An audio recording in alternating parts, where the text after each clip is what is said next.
Random video today. I am sat in a graveyard. One of my favourite pastimes is sitting in a graveyard. It's actually a place I come to meditate. I do it every Sunday just lately. It seems to be the routine.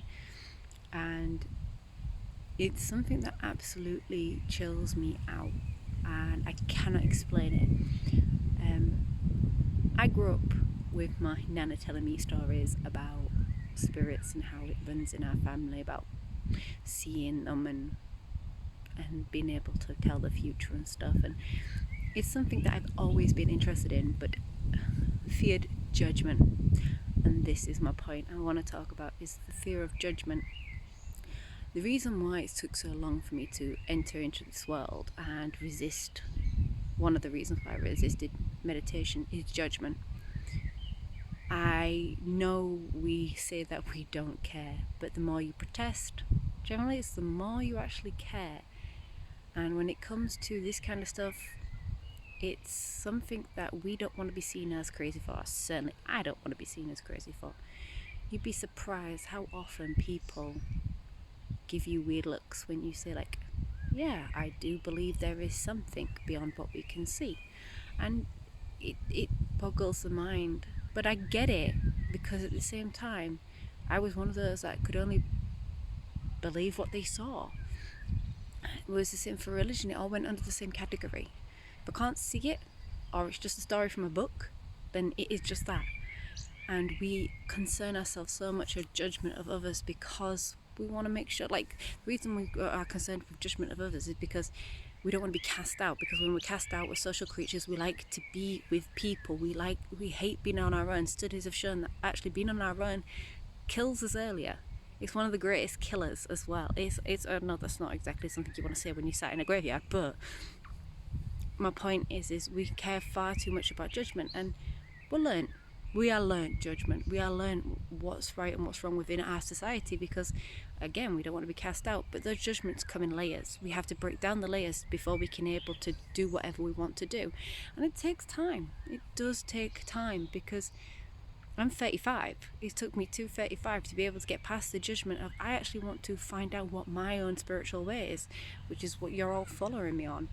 And I've had to go through the judgment of what others think, judgment of what my family think, what my friends think, what random people think, how I judge myself, because they're all systematic layers and you have to go through each and every one. With psychology, it's called the scaffolding theory, and that says you're building on it to get to different levels. Well, when you're breaking when you start with scaffolding theory, you start in the middle and work out. Well, with judgment, you start on the outside and work in.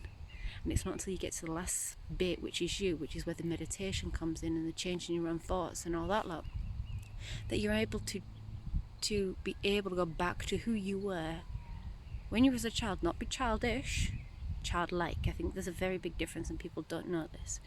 I am talking fast because as I sat here talking to you, I still care about what people think. I'm sat in a graveyard talking to you.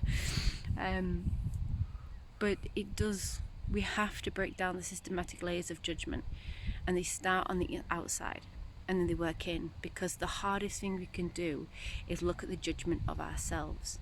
Once we break down each and every layer, level, whatever you want to call it, once we do that, we get to ourselves, we get to that center, and that's where a lot of people stop. But if we don't continue on, we get stuck at a certain level, then we wonder why nothing changes, or we're not happy, or nothing, because we've dealt with the rest. Now we have to deal with ourselves, and it's the hardest thing to do. So when it comes to worried about judgment, whatever your journey is for spiritualism, whether or not that is a religion, whether or not that's finding your own, whether or not that's, if you're like me, spending time with the buried, you have to go through all those layers to figure out what is right for you. And then when you get to that, you will spend the longest time on yourself. The reason why is you've got to get back to who you were and who you want to be. And I realised when I went back through mine, I went right back to when I was 17, because I felt like my life stopped, not in a bad way. My life stopped when I had my child at 17, because it no longer became about me. Now I'm able to be about me, which is why I had to break down everything. So yes, That was quite a lot in one video, isn't it? I hope you understand what I'm talking about. If not, it's a beautiful view of a graveyard. So if this makes any sense to you, I appreciate it, because sometimes I do feel like I ramble. But just to rewind, if you want to get to who you are, you've got to get through the levels of judgment. Those levels of judgment start from the outside in. Strangers, work colleagues and all that lot. Then you got your friends, your family is one of the hardest ones, and then there's you. Are you ready to face you? It took me years and I'm still facing me, so good luck! If any of this makes sense, like, subscribe, you know the deal. Thank you.